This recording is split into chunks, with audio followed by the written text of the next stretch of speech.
where did the name come from, where did the logo come from, and it really comes from a beer that we actually had called Rhino Chaser Pilsner, and that was kind of one of our startup brands, and it became, so Rhino Chaser is a slang for big wave surfers in Southern California. The brand actually existed back in the mid-90s with a group called Rhino Chasers Brewing Company, and they've been long since gone and defunct. But we were very fortunate I was looking at the brand at the time and saw that Rhino Chasers was actually available. So I submitted it. It only took 4 years to get processed. And we became known as like the Rhino guys because we were making Rhino Chasers beer at other breweries, testing out the flavor recipes, all that kind of fun stuff. And it kind of worked out that really was our first beer initially.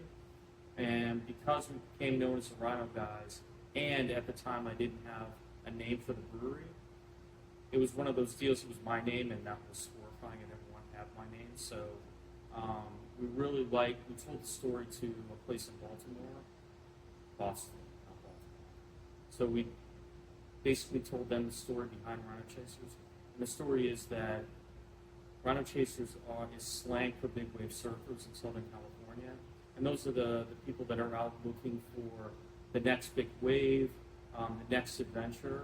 And we really like that theme. So we tried to roll that into a logo, and we wanted something very simple, like Nike or Under Armour. So what we did is we reached out to them, we told them the story, told them real simple, and they basically sent us back a Rhino with a surfboard. And I'm like, I loved it, and again, we became known as the Rhino guys already.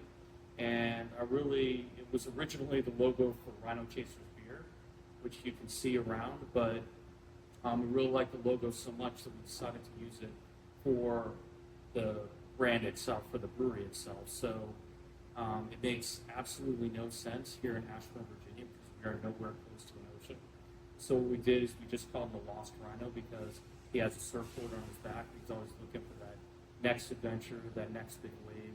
So it kind of worked out from the theme of the brewery and what we were looking for ultimately. That's kind of where the name came from.